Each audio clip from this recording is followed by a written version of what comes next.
आपल्या गावाचं नाव अगदी उंचावर नेण्याचा प्रयत्न करतोय। अध्यक्ष संभाजी मत्ते, उपाध्यक्ष वासुदेव गजानन बेलकरे, खजिनदार रवींद्र देवराम सांबरे, सचिव हेमंत काशीनाथ आगिवले, कार्याध्यक्ष नितेश बारकू गायकर। त्याच्यानंतर सभासद आहेत ऋषिकेश विषे, रुपेश पादीर, प्रवीण पादीर, अजय शेलार, दीपेश भोईर, पाच्छापूर, सागर चौधरी, दिनकरवाडा। समस्त या पूर्ण सोहळ्याचे व्यवस्थापक आहेत शिव स्वाभिमान जनकल्याण ट्रस्ट आणि ठिकाण मुक्काम मावली, तालुका शहापूर, जिल्हा ठाणे। आणि यानंतर मी पुन्हा एकदा उल्लेख करतो, कारण की या नावाचा उल्लेख हा झाला पाहिजे। हे नाव मूर्ती खूप लहान आहे, पण कीर्ती एवढी महान आहे की तिचं व्याख्यान जेव्हा संपेल तेव्हा खरोखर तुमच्या हृदयाला ठोके बसतील। अशी देव्यानी विलास घरत आणि या ठिकाणी तिची छोटी बहीण श्रावणी ही सुद्धा या ठिकाणी उपस्थित झाले। तसेच देव्यानीचे काका दिवेश पष्टे हे सुद्धा या ठिकाणी उपस्थित आहेत। तर मी त्यांना सुद्धा विनंती करतो त्यांनी या ठिकाणी समोर चेअर आहेत त्या ठिकाणी बसून घ्यायचे।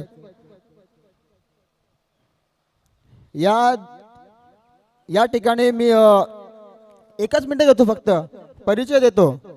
या दोन मुलींची वडील त्यांचे नाही हयात नाही आहेत। खूप लहान असताना या मुलींचे वडील त्यांना सोडून गेले, परंतु त्यांच्या आईने ज्या पद्धतीने छत्रपती शिवाजी महाराज यांच्यावर संस्कार घडवले आणि छत्रपती शिवाजी महाराजांनी हे स्वराज्य निर्माण केलं, त्या पद्धतीचे संस्कार यांच्या आईने त्या प्रशालिताई या ठिकाणी नक्कीच आज मी त्यांना बोललो होतो, ताई तुम्ही काही पण करा पण कार्यक्रमाला या।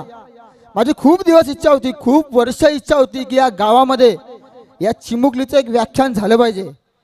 आणि त्यासाठी मी भावना सुद्धा खूप फोर्स केला, मी कल्पेशला फोर्स केला, मी रोशनला फोर्स केला की आपण या चिमुडीचं व्याख्यान आपल्या गावात लावू। तर पुन्हा एकदा देव्यांसाठी जोरदार टाळ्या होऊ द्या की जे बाकीचा परिचय आहे तो मी नंतर व्याख्यान संपल्यानंतर देईल। पुन्हा विनंती करतोय की आजूबाजूला ज्या महिला आहेत तसेच बाजूला कोणी ग्रामस्थ पाहुणे तसेच सर्व बाल कलाकार येते सर्वांनी सभा मंडपात येऊन बसायचे। Hello hello hello hello echo द्या, bass bass. Hello hello hello hello थोडा आवाज नॉर्मल एकदम। Hello hello hello hello hello hello hello hello hello hello hello hello थोडा आवाज द्या दादा। Hello hello hello. आणि मध्ये जास्त आवाज वाटला म्हणजे डबल येतोय तर हॅलो। जय शिवराय। सर्वात पहिल्यांदा तुम्हाला शिवजयंतीच्या खूप खूप शुभेच्छा। सुरुवात करण्याआधी हे व्याख्यान नक्की कोणासाठी, तर खूप जास्त हे व्याख्यान नक्की कोणासाठी, तर त्याचं उत्तर आता मी इथून व्याख्यान संपल्यानंतर जाताना माझ्या गाडी समोर एखादा दगड आडवा आला, तो एखाद्या लहान मुलाला दिसतोय की ह्या ताईच्या गाडी समोर दगड आडवा आलाय, त्याला जर ती ठोकली तर तिचा ऍक्सिडेंट होईल। पण तो दगड उचलायची क्षमता त्या मुलात आहे, या मुलात आहे ना क्षमता, पण माझा ऍक्सिडेंट होईल ही विचार करण्याची क्षमता तिच्यात नाही। आता तेच मी निघताना जर एखाद्या वृद्ध आजोबांना दिसले की माझ्या गाडी समोर दगड आडवा आला, त्यांना ही विचार करण्याची क्षमता आहे की ह्या गाडीला जर ही धडकली म्हणजे ही दगडेला जर धडकली तर हिचा ऍक्सिडेंट होईल, पण वृद्धपणामुळे तो दगड ते उचलू शकत नाहीत, ते फक्त विचार करू शकतात। म्हणजे लहान मुलांकडे कार्य करण्याची क्षमता आहे पण विचार करण्याची क्षमता नाही। वृद्ध वयात तुमच्याकडे विचार करण्याची क्षमता आहे पण कार्य करण्याची क्षमता नाही। पण तारुण्य अवस्था अशी एकमेव अवस्था आहे जिथे तुमच्याकडे विचार करण्याची आणि कार्य करण्याची अशी दोन्ही क्षमता असते. म्हणून आजचं हे व्याख्यान खास तरुणांसाठी. आणि राहिला प्रश्न दुसरा, मग आम्ही बाकीचे जे व्याख्यानाला आलोय त्याचं काय? तरुण असणं म्हणजे विशिष्ट वय नाही. म्हणजे तुम्ही 18 ते 35-40 वयापर्यंत आहात म्हणजेच तुम्ही तरुण आहात असं काही नाही. तरुण असणं हा एक विचार आहे आणि तो विचार तुम्हा सर्वांमध्ये आहे आणि म्हणून तुम्ही सगळेजण इथे जमलेले आहात. आता बसलाय तर जरा असे ताजेतवाने बसवा, कारण तुम्हाला ह्या 1 तासात हसवण्याची आणि रडवण्याची दोन्ही जबाबदारी माझी. व्याख्यान संपल्यानंतर सांगायचं आम्ही हसलो नाही किंवा रडलो नाही असं सांगायचं, पण आता सध्या सुरुवात आहे तर जरा आनंदात बसा.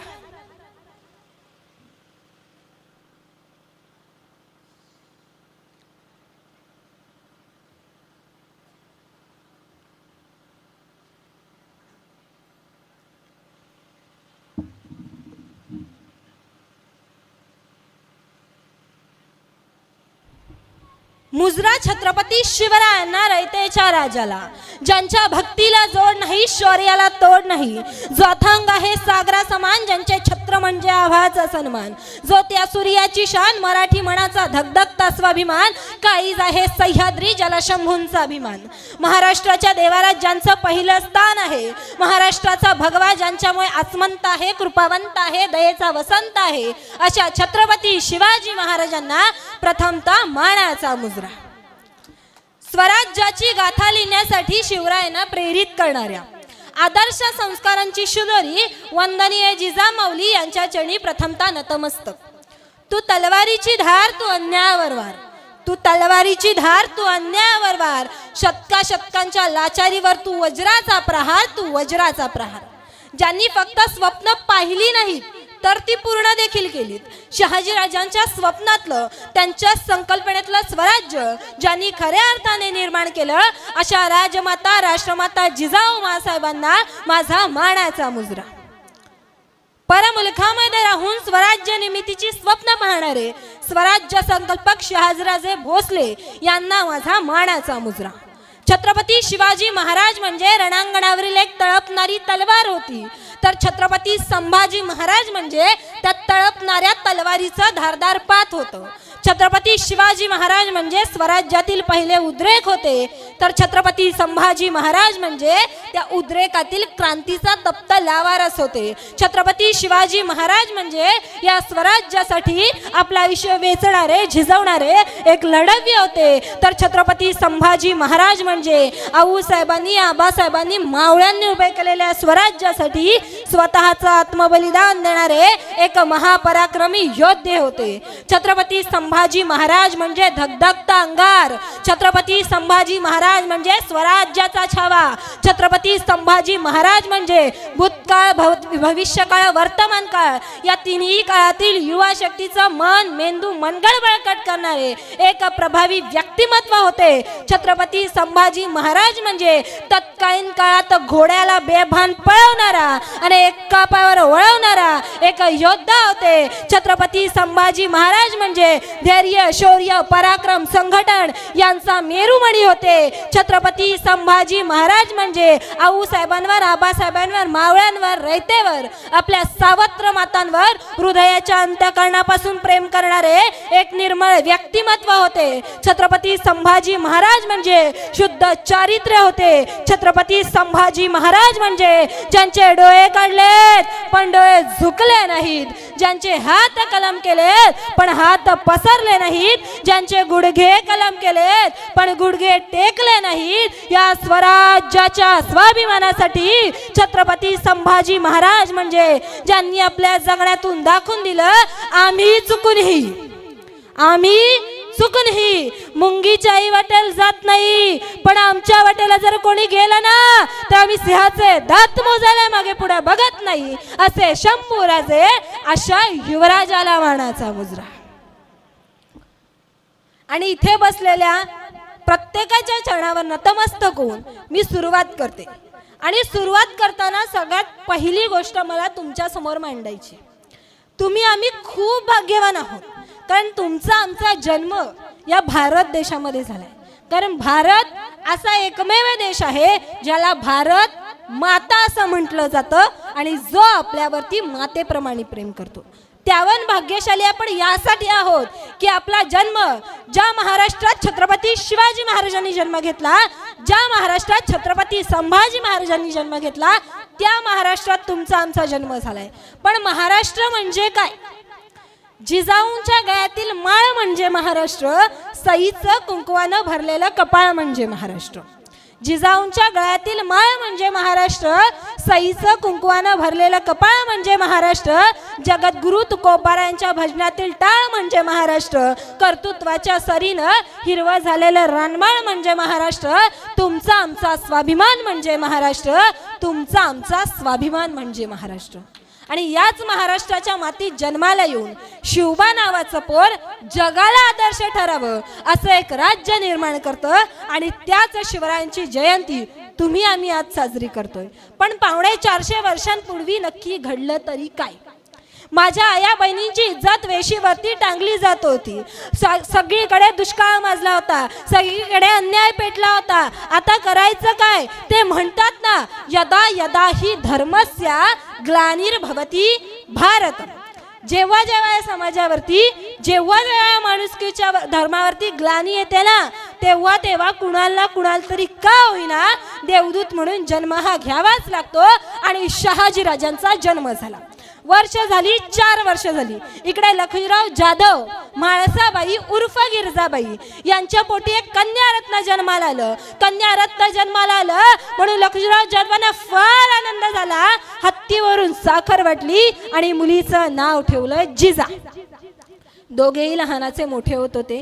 शहाजीराजे 10-12 वर्षांचे असताना त्यांचे वडील वारले आणि सगळी जबाबदारी शहाजीराजांच्या शिरावर आली. आता जबाबदारी पेलण्याचं सामर्थ्य लखुजीराव जाधवांनी बघितलं आणि लखुजीराव जाधवांनी ठरवलं की आपल्या लेकीचा विवाह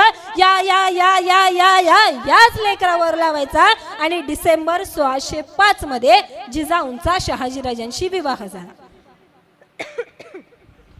आणि जिजाऊंनी पहिल्या मुलाला जन्म दिला. जिजाऊंच्या पहिल्या मुलाचं नाव ठेवलं संभाजी. ते कसं? वर्ष झाली, जिजाऊंना बाळ तर झालं, पण काही महिने झाले, काही दिवस झाले तरी अजून नाव ठेवलं नव्हतं. एक दिवस शहाजीराजे मोहीमेवरून आले व जिजाऊंना विचारतात, जिजाऊ, बाळराजांचं नाव काय ठेवलं? आम्हालाही सांगा, आम्हालाही कळू द्या. तेव्हा राजमाता जिजाऊ शहाजीराजांसमोर गेल्या व शहाजीराजांना म्हणतात, राज, मला माझ्या भाऊजींची खूप आठवण येते. राज, मला माझ्या भाऊजींची खूप आठवण येते. भाऊजी म्हणजे जे कंडाळ्यांच्या हत्तीवरून जाधवांचं आणि भोसल्यांचं वैर निर्माण झालं होतं, त्यात लखुजीराव जाधवांचा दत्ताजी नावाचा मुलगा मारला गेला होता आणि शहाजी राजांचा संभाजी नावाचा भाऊ मारला गेला होता. व शहाजी राजांचा भाऊ म्हणजे जिजाऊंचा दीर. मग जिजाऊ काय सांगतात, मला माझ्या भाऊजींची खूप आठवण येते आणि म्हणून राजमाता जिजाऊंच्या पहिल्या मुलाचं नाव ठेवलं संभाजी.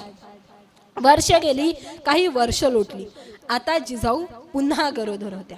सगळीकडे अन्याय माजला होता. रयतेवर अन्याय माजला असताना आपला बाप आपल्या पोटच्या लेकीला कैद करायला आलाय. म्हणजेच लखुजीराव जाधव राजमाता राष्ट्रमाता जिजाऊ मासाहेबांना कैद करायला आले.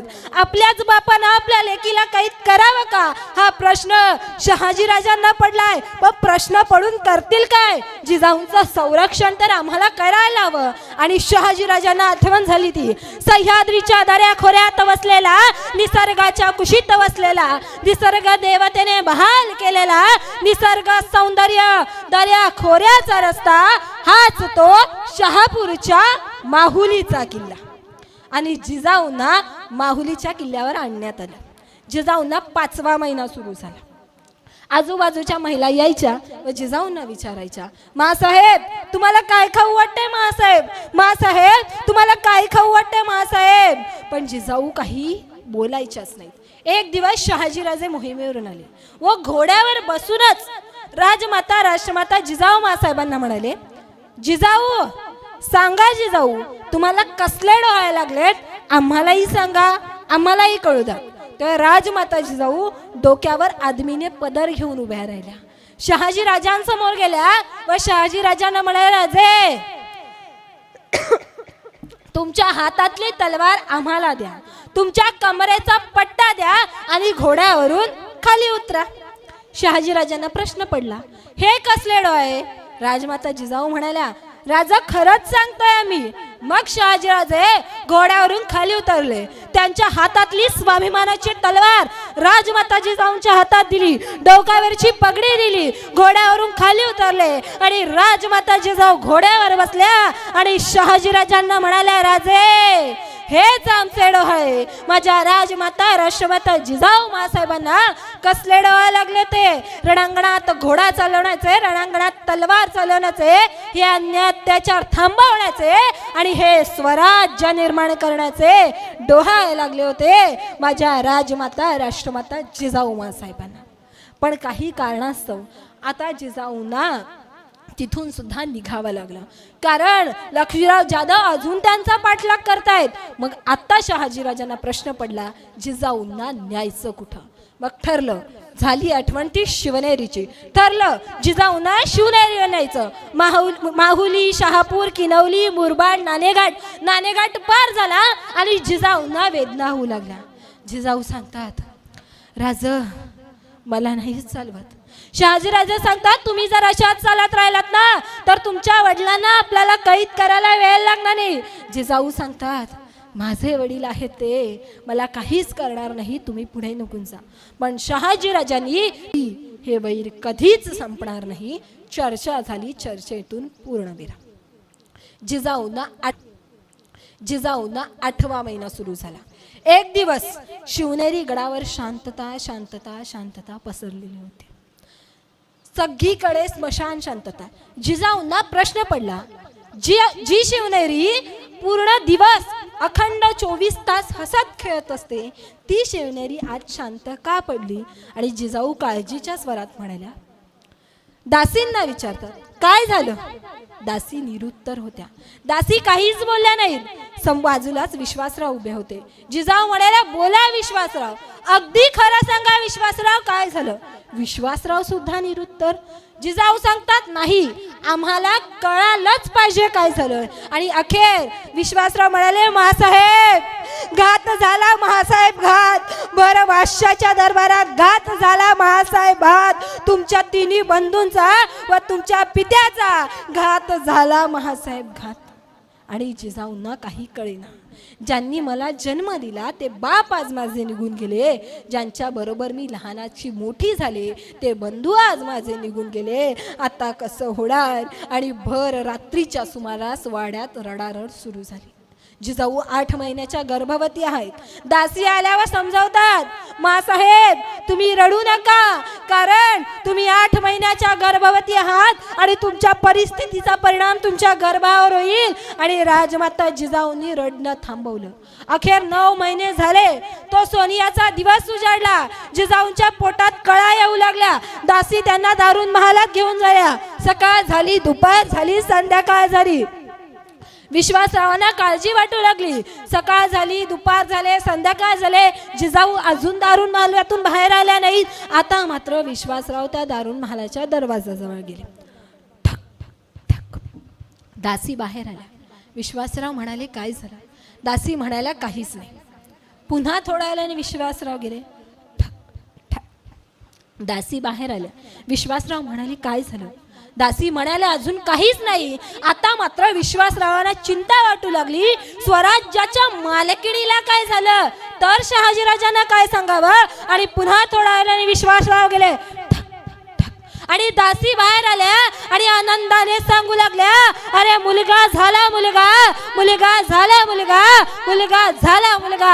5 गुलामी सत्ता या महाराष्ट्राच्या वरावर थया थया नाचत होत्या. मंदिराची मंदिरे लुटली जात होती. वासुदेवांची भूपाली आणि संतांची कवरे या महाराष्ट्रात घुमतच नव्हती. अशा वेळी 19 फेब्रुवारी 1630 फाल्गुन वैद्य तृतीया वाघच ते नडला त्याला फाडला, असे हिंदवी स्वराज्याचे संस्थापक छत्रपती शिवाजी महाराजांचा जन्म झाला. पुत्र कुणाला झाला पुत्र जिजाऊंना झाला, पुत्र शहाजींना झाला, पुत्र महाराष्ट्राला झाला, पुत्र सह्याद्रीला झाला, पुत्र हिंदवी स्वराज्याला झाला, पुत्र हिंदवी स्वराज्याला झाला. पण नुसतं पुत्र जन्माला आला म्हणजे स्वराज्य घडलं असं झालं नव्हतं. त्यासाठी जिजाऊंनी शिवरायांना तसे संस्कार दिले होते. हे फार महत्वाचं. आतापर्यंत जो मी इतिहास सांगितला तो सगळ्यांना माहिती आहे, शिवरायांचा जन्म. पण आज शिवजयंती आहे त्यामुळे मला शिवरायांचा जन्म सांगणंच होतं. तो तुम्हाला माहिती होता तरी ते माझं कर्तव्य होतं. पण आता मी जे काही या पुढे सांगते ते खरंच नीट लक्ष देऊन ऐका. राजमाता जिजाऊ कुठल्या देवीचा अवतार नव्हत्या किंवा कुठल्याच चमत्कार करणाऱ्या स्त्री नव्हत्या. पण फक्त राजमाता जिजाऊंच्या संस्कारातच छत्रपती शिवाजी महाराज घडले. संस्कारीले जीवन ज्योती घडविले शिवछत्रपती. संस्कारीले जीवन ज्योती घडविले शिवछत्रपती. अन्यायाच्या जुनात बुडाले सह्याद्रीचे कडे, धन धान्याची रास तुडवी यवनाचे घोडे. रयतेवर माजला न्याय माझ्या आया बहिणींची जट टांगली वेशीवरती. रयतेवर माजला अन्याय माझ्या आया बहिणीची जट टांगली वेशीवरती. चला उठा राजे, चला उठा राजे, घ्या तलवार हाती, वाया जनतेचे वाई, वाया स्वराज्याचे छत्रपती. हे संस्कार राजमाता जिजाऊंनी महाराजांवर केले. शिवाजी राजे लहान असताना राजमाता जिजाऊ त्यांना शूर पराक्रमाच्या गोष्टी सांगत असत. त्यांनी कधी त्यांना भूताच्या गोष्टी सांगितल्या नाहीत, परीच्या गोष्टी सांगितल्या नाहीत. तर राजमाता जिजाऊंनी शिवरायांना प्रभू रामचंद्रांच्या, श्रीकृष्णाच्या गोष्टी सांगितल्या. त्या कशा सांगितल्यात गोष्टी? प्रभू रामचंद्रांच्या शौर्याच्या सांगितल्यात, श्रीकृष्णाच्या गोष्टी सांगितल्यात. 6 वर्षांचे बाळ शुभा हे सगळं ऐकायचे आणि सांगायचे, मा साहेब मी होईन या जनतेचा वाई, मी होईन या श्रीकृष्णा सारखा पराक्रमी. आणि म्हणून छत्रपती शिवाजी महाराज घडले. शिवाजी राजे लहान असताना खेळ खेळायचे. खेळही असा तसा नाही, खेळ खेळायचा तोही स्वराज्याचा. तो कसा? कोणीतरी दगडाचं सिंहासन बनवायचं, कोणीतरी शेतकरी बनायचं, कोणीतरी शिपाई बनायचं. आणि शिवाजी राजे मात्र त्या खेळातील त्या सिंहासनावर राजे होऊन बसायचे. त्या खेळातील शेतकरी येऊन सांगायचा, राज त्या सावकारानं माझी जमीन लुबाडली, राज राज त्या सावकारानं माझी जमीन लुबाडली, राज राज मला न्याय द्या, राज राज मला न्याय द्या. आणि न्याय करायचे ते बाळ शुभा आणि पाहायच्या त्या राजमाता जिजाऊ आणि सांगायच्या, अरे पोरा तुला व्हायचंय ते हेच. हे संस्कार राजमाता जिजाऊनी महाराजांना दिले. आई कशी असावी याचं कीर्तिवंत, मूर्तिवंत आणि ज्वलंत उदाहरण म्हणजे राजमाता राष्ट्रमाता जिजाऊ मासाहेब. शिवाजी राजे 7-8 वर्षांचे होते. घोड्यावरून स्वार शिकवले जात होते. एक दिवस शिवाजी राजे घोड्यावर बसले व आकाशातून लख वीज पडावी इतक्या वायू वेगाने घोडा धावत होता. मागे मावळ्यांचा घोडा, पुढे शिवबाचा घोडा, मागे मावळ्यांचा घोडा, पुढे शिवबाचा घोडा. टाप टाप पळत होता. अशा वेळी रस्त्यामध्ये एक भला मोठा दगड आडवा आला. घोड्याचा खूर खाली निसटला, घोडा खाली पडला आणि शिवाजी राजे खाली पडले. मावळे त्यांना उचलण्यासाठी धावत गेले. तेवढ्यात राजमाता जिजाऊ म्हणाल्या, थांबा, बाळराजांना कोणी उचलायचं नाही. शेवटी बाळराजे गडबडात उभे राहिले व जिजाऊ मासाहेबांसमोर गेले व जिजाऊ मासाहेबांना म्हणाले, मासाहेब आम्हाला याचं दुःख नाही की आम्ही खाली पडलो. मासाहेब आम्हाला याचं दुःख नाही की आम्ही मातीत पडलो. पण मासाहेब आम्हाला याचं दुःख आहे की तुम्ही आम्हाला उचलायला का आला नाही. त्यावर राजमाता जिजाऊ म्हणाल्या, बाळराजे आयुष्यात एक गोष्ट नेहमी लक्षात ठेवा, जो माणूस पडल्यानंतर त्याला उठण्यासाठी कोणाच्या तरी आधाराची गरज असते ना, तो माणूस आयुष्यात कधीच उभा राहू शकत नाही. आणि तुम्हाला तर हिंदवी स्वराज्य उभं करायचंय, मग आधी तुम्ही संकटातून उभे राहा. हे ताकद, हा विश्वास आणि हे संस्कार राजमाता जिजाऊनी महाराजांवर केले. आता खरं सांगा, आज 450 वर्षानंतर सुद्धा तुम्ही आम्ही छत्रपती शिवाजी महाराजांना आदर्श मानतो की नाही? म्हणून तुम्ही आज त्यांची जयंती साजरी करताय. का मानता? शिवाजी महाराजांनी काहीतरी जगा वेगळं केलं, काहीतरी समाजा वेगळं केलं म्हणून की त्यांनी औरंगजेबासारखे अन्याय केले. अफजल खानासारखे अत्याचार केले म्हणून आपण मानतो का आदर्श त्यांना? नाही. का? काहीतरी जगावेगळं केलं, काहीतरी समाजावेगळं केलं. बरोबर. पण एक सांगते, आज जर आमचं मूल जरा काही जगावेगळं करायला लागलं, जरा काही समाजावेगळं करायला लागलं, तर आई बाप लगेच सांगतात, बाळा माणसानं ना अंथरूण पाहून पाय पसरावे. पण मी तुम्हाला सांगते, ज्या दिवशी मुलाचा बाप त्याच्या मुलीला छाती ठोकून सांगला, बाळा तुला जितके लांब पाय पसरायच्यात ना तितके लांब पाय पसर, अंथरुणाचं काय ते तुझा बाप बघून घेईल, हे ज्या दिवशी तुम्ही तुमच्या मुलाला सांगाल ना, त्या दिवशी तुमच्या मुलाची खऱ्या अर्थाने प्रगती होईल. याचा अर्थ असा नाही की तुमचा मुलगा वाईट मार्गाला जातोय तरी तुम्ही त्याला असं सांगा, हा नाहीये. तर तुमच्या मुलाचा, तुमच्या मुलीचा तुम्ही आत्मविश्वास बना, जो राजमाता राष्ट्रमाता जिजाऊ मासाहेब बनल्या होत्या. आम्हाला वाटतं शिवाजीराजे घडावेत, माझ्या मुलानं छत्रपती शिवाजी महाराज नाही पण त्यांचा मावळा व्हावा, पण त्या मुलावर तसे संस्कार होत आहेत का, ही फार महत्वाची गोष्ट आहे. कारण आज आमची आई मुलाचं कौतुक कसं करते, आमचा पिंट्या ना कुणाच्या हल्यात नाही, हरकतीत नाही.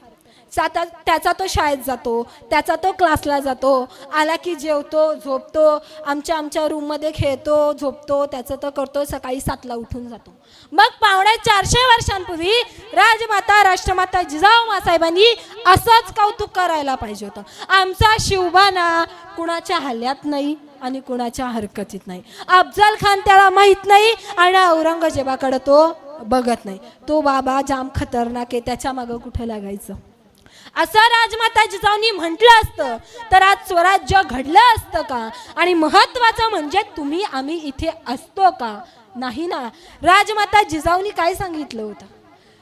राजमाता जिजाऊंनी बारजाला ठणकावून सांगितलं होतं, राजे आज जरी ही रयत पारतंत्र्याच्या अंतरावर झोपत असली ना, तरी उद्याचा सूर्य यांच्यासाठी स्वातंत्र्याचाच उगवला पाहिजे आणि यासाठी तुम्हाला हिंदवी स्वराज्य उभं करायचंय. हा आत्मविश्वास मुलांना तुम्ही आम्ही देणं गरजेचं आहे. हे बघा, मुलांवर संस्कार होणं सुद्धा तितकंच महत्वाचं आहे. कारण पहिली गोष्ट, मी शिक्षण व्यवस्थेला दोष देत नाही, पण मी काय म्हणते, लोकांचा प्रॉब्लेम काय झाला माहिती का, जे ज्यातून सांगायचं असतं ना ते त्यांना घ्यायचं नसतं, त्यांना उलटा अर्थ घ्यायचा असतो. त्यामुळे मी आधीच सांगते, यातून मला नक्की काय सांगायचंय त्याचा अर्थ घ्या. आता आपली मुलं ही लहान लहान मुलं शाळेत जातात. शाळेत पहिल्या दिवशी पहिला तास कसला? मराठीचा. कसला तास? मराठीचा. काय शिकवतात? ये रे पावसा. बरोबर. तुम्हाला ते शिकवलं, मला ते शिकवलं, यांना पण ते शिकवलं. दुसरा तास इंग्रजीचा. काय शिकवतात? Rain rain go away. मग मुलांनी नक्की करायचं काय, हा विचार तुम्ही आम्ही करायला शिकला पाहिजे. आता मागे मी एकदा कोल्हापूरला व्याख्यानाला गेले होते. प्रवास दूरचा होता म्हणून रात्री तिथेच थांबले. तर त्या घरातील मूल सकाळी शाळेत जायला निघालं. शाळेत निघाल्यानंतर त्या आईला ना त्याला वॉटर बॉटल भरून दिली. तिने काय सांगितलं माहितीये, बाळा यात मी आपल्या घरच्या फिल्टरचं पाणी भरले, शाळेत गेल्यानंतर हे पाणी तू कोणाला द्यायचं नाही आणि दुसऱ्याचं पाणी तू प्यायचं नाही. 2 वेळा बजावून सांगितलं. काय सांगितलं? शाळेत गेल्यानंतर हे पाणी तू कुणाला द्यायचं नाही आणि कितीही तहान लागली तर दुसऱ्याचं पाणी तू प्यायचं नाही. आणि शाळेत गेल्यावर त्याच मुलाला शिक्षकांनी सांगितलं, एकनाथ महाराजांनी काशीवरून आणलेलं पाणी गाढवाला पाजलं. मग मुलांनी नक्की करायचं काय? ही कॉन्ट्रास्ट एज्युकेशन सिस्टम आहे. ही मुलं शाळेत जातात, यांच्या शाळेत रोज होतं काय, भारत माझा देश आहे, सारे भारतीय माझे बांधव आहेत, सगळं रोज होतं. वाईट काहीच नाहीये, रोज झालंच पाहिजे. जसं तुम्ही लहान मुलांना शिकवताना याची खरी गरज कॉलेज वयात असते. जर तुम्ही पहिलीपासून बालवाडीपासून याची सुरुवात करताय तर ते कॉलेजपर्यंत राहिलं पाहिजे. कारण कॉलेजमध्ये गेल्यावर ह्या सगळ्याची खरी गरज असते. तुम्ही सगळे चित्रपट बघायला जाता, मी सुद्धा जाते. थिएटरमध्ये चित्रपट बघायला गेल्यावर तिथे सगळ्यात पहिल्यांदा राष्ट्रगीत लागतं आणि मग कुठला पण चित्रपट सुरू होतो. आता कुडूसला तरी असंच असतं आणि सगळीकडे जास्तीत जास्त असंच असतं. मग थिएटरमध्ये चित्रपट बघायला गेल्यावर जर तिथे राष्ट्रगीत लागत असेल ना, तर आयुष्याचा चित्रपट ज्या कॉलेजमध्ये सुरू होतो ना, त्या कॉलेजमध्ये त्या दिवशी राष्ट्रगीत आणि प्रतिज्ञा व्हायला सुरू होईल ना, त्या दिवशी तुमच्या महाराष्ट्राची, आमच्या महाराष्ट्राची आणि आपल्या सर्वांच्या महाराष्ट्राची प्रगती व्हायला नक्कीच सुरुवात होईल. हे तुम्हाला आम्हाला कळायला पाहिजे. प्रत्येक गोष्टीत मुलांनाच दोष देऊन फायदा नसतो. काही वेळा आपले संस्कार सुद्धा आपण बघणं गरजेचं आहे. कारण छत्रपती संभाजी महाराजांनी कधीच अपमान सहन केला नाही आयुष्यात, कधीच नाही. का केला नाही? आमच्या वडिलांनी केला नाही, आम्ही सुद्धा करणार नाही. आणि मेन म्हणजे छत्रपती संभाजी महाराजांचे आदर्श त्यांचे वडील होते आणि आमची सर्वात मोठी चूक इथेच होते. आमचा आदर्श कोण? सलमान खान, शाहरुख खान. मी असं सांगणार नाही हे तुमचे आदर्श नसावेत, कारण मी सुद्धा तुमच्याच वयाची आहे. मी कुठून लांबून आलेली नाहीये किंवा मी तुमच्याच वयाची आहे. तर तुमचे विचार पूर्णतः चुकीचे आहेत असं माझं अजिबात म्हणणं नाही. हे तुमचे आदर्श असावेत, पण हे तुमचे दुसरे आदर्श असावेत. कारण तुमचा पहिला आदर्श तुमचा शेतकरी बाप असला पाहिजे. का सांगू? आता इथे बसलेल्या कुठल्याही मुलाला किंवा कुठल्याही पुरुषाला उठवा आणि विचारा की विराट कोहलीचं कितवं शतक झालं. कोणीही उठून सांगेल विराट कोहलीचं कितवं शतक झालं, कोणीही सहज सांगेल. पण दादांनो, कधीतरी वेळ मिळाला ना तर तुमच्या स्वतःच्या शेतावर जा. शेतावर गेल्यानंतर शेताच्या या बांधापासून शेताच्या त्या बांधापर्यंत, सूर्य उगवल्यापासून सूर्य मावळेपर्यंत तुमचा शेतकरी बाप ज्या फेऱ्या मारतो त्या फेऱ्या कधीतरी मोजा. नक्कीच विराट कोहलीपेक्षा एक शतक तुमच्या बापाचा जास्त असेल. म्हणून सांगते, तुमचा पहिला आदर्श तुमचा बापच असला पाहिजे. कारण बाप ही अशी व्यक्ती असते ना दादांनो, ते म्हणतात ना, पडद्यामागचा हिरो तो बाप असतो. कारण सांगते, तुम्ही इथे बसलेल्या प्रत्येकाने तुमच्या आईला रडताना पाहिले. भले लागल्यावर असेल, कोणी तुमच्या घरात दुःखद घटना असेल, चांगली घटना असेल, आनंदाश्रू असतील, पण रडताना प्रत्येकाने पाहिलंय. पण तुम्ही तुमच्या वडिलांना रडताना पाहिलेलं नाही. सांगा, पाहिलंय? चुकून एखादा क्षण असू शकतो, पण जेवढं आईला पाहिलंय तेवढं कधी बापाला रडताना पाहिलंय का? त्याला काळीच नाहीये, त्या बापाला मन नाहीये का? पण ताईनं, बाप म्हणजे काय असतो मोजक्याच शब्दात सांगते, नीट लक्ष देऊन ऐका. आई, आई मला भूक लागली असं सांगितल्यावर 10 रुपये काढून देणारी आई तुमच्या आमच्या लक्षात राहिली. पण ते 10 रुपये ज्या बापाने कमवून आणलेत, तो बाप किती मुलांच्या लक्षात राहिला? आई, आई मला जेवायला दे ना ग असं सांगितल्यावर जेवून बनवून देणाऱ्या आईचं कौतुक आम्ही गावभर केलं. पण ते धान्य शेतातून ज्या बापानं पिकवून आणलंय, तो बाप किती मुलांच्या लक्षात राहिला? मला गावभर नोकरी लागल्यावर गावभर पेढे वाटणारी आई आमच्या लक्षात राहिली. मला नोकरी लागली त्या गावभर पेढे वाटत फिरली होती माझी आई, हे तुमच्या आमच्या लक्षात राहिलं. पण ती नोकरी तुम्हाला लागावी म्हणून त्या साहेबाच्या पाया पडणारा बाप किती मुलांच्या लक्षात राहिलाय? मला मुलगी झाली म्हणून जो गावभर सांगत फिरतो ना, त्या व्यक्तीचं नाव म्हणजे ताईंनो बाप आहे. माझ्या ताटातील पहिला घास माझ्या लेकीला भरवावा म्हणून त्याच्या ताटातील पहिला घास उचलून जो तुमच्या तोंडात घालतो ना, त्या व्यक्तीचं नाव म्हणजे ताईंनो बाप आहे. माझी मुलगी आता शाळेत जायला निघेल, तिला चांगले कपडे मिळावेत म्हणून त्याच्या फाटलेल्या बनियांकडे तो बघत सुद्धा नाही ना, त्या व्यक्तीचं नाव म्हणजे ताईंनो बाप आहे. माझी मुलगी कॉलेजला जायला निघाली, आता तिला चांगले शूज मिळावेत म्हणून त्याची फाटलेली चप्पल जो 100 वेळा शिवून घालतो ना, त्या व्यक्तीचं नाव म्हणजे ताईंनो बाप आहे. माझी मुलगी लग्नाच्या वयाची झाली, आता तिच्या लग्नासाठी पैसे असायला हवेत म्हणून शेतामध्ये जो रात्रंदिवस कष्ट करतो ना, त्या व्यक्तीचं नाव म्हणजे ताईंनो बाप आहे. माझ्या मुलीचं लग्न आहे, ती आनंदात सुखात नांदावी म्हणून तुमच्या नवऱ्याला हवा तितका हुंडा देतो ना, त्या व्यक्तीचं नाव म्हणजे ताईंनो बापे. तुमच्या लग्नानंतर तुम्ही सुखी राहाल म्हणून तुम्हाला प्रत्येक गोष्ट सासरी सुद्धा पुरवणारा व्यक्ती म्हणजे ताईंनो बापे. माझी मुलगी आनंदात राहावी म्हणून आयुष्याच्या शेवटच्या श्वासापर्यंत निस्वार्थपणे जो तुमच्यासाठी कष्ट करतो ना, त्या व्यक्तीचं नाव म्हणजे ताईंनो बापे. त्या व्यक्तीचं नाव म्हणजे ताईंनो बापे. बापाला कधीच तुम्ही रडताना पाहिलं नाही, पण बाप कधी रडतो माहिती आहे का?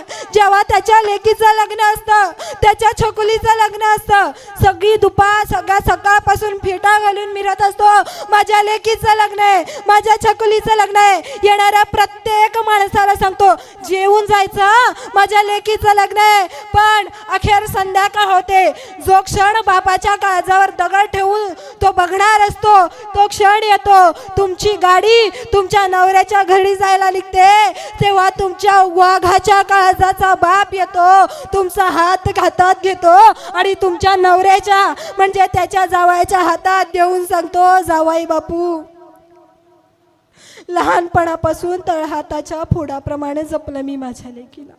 कालपर्यंत भातुकलीचा खेळ खेळणारी माझी लेक आज खऱ्या आयुष्यातील संसार करायला निघाले. तिला जपा आणि तुमची गाडी तुमच्या नवऱ्याच्या घरी निघून गेल्यानंतर भरलेल्या मांडवात जो एकटा रडतो ना, त्या व्यक्तीचं नाव म्हणजे ताईंनो बापे. त्या व्यक्तीचं नाव म्हणजे ताईंनो बापे. म्हणून तुमच्या म्हात्याला आईवडिलांची लाज तुम्हाला कधीच वाटून देऊ नका. इतका जरी तुम्ही आजच्या व्याख्यानातून घेतलं ना, तरी खऱ्या अर्थाने आजचं व्याख्यान खऱ्या अर्थानं सार्थक केलं गेलं. कारण तुम्हाला एक सांगते, कोरोनात अख्खं जग थांबलं होतं, सगळे गावाकडे येऊन थांबले होते, सगळे आले होते. एक वाक्य लक्षात ठेवा, कोरोना असो किंवा अजून काहीतरी येऊ दे, तुम्ही कितीही मोठे डॉक्टर व्हा, कितीही मोठे इंजिनियर व्हा, कलेक्टर व्हा, ऑफिसर व्हा, नाहीतर वर्ल्ड बेस्ट सायंटिस्ट व्हा, पण भात काही प्ले स्टोअर वरून डाउनलोड करता येत नाही आणि भाकरी काही गुगल वरून इन्स्टॉल करता येत नाही. ती शेतातच पिकवावी लागते आणि ते पिकवण्याचं काम तुमचा शेतकरी बाप करतो ना. म्हणून तुमच्या बापाची लाज तुम्हाला कधीच वाटून देऊ नका.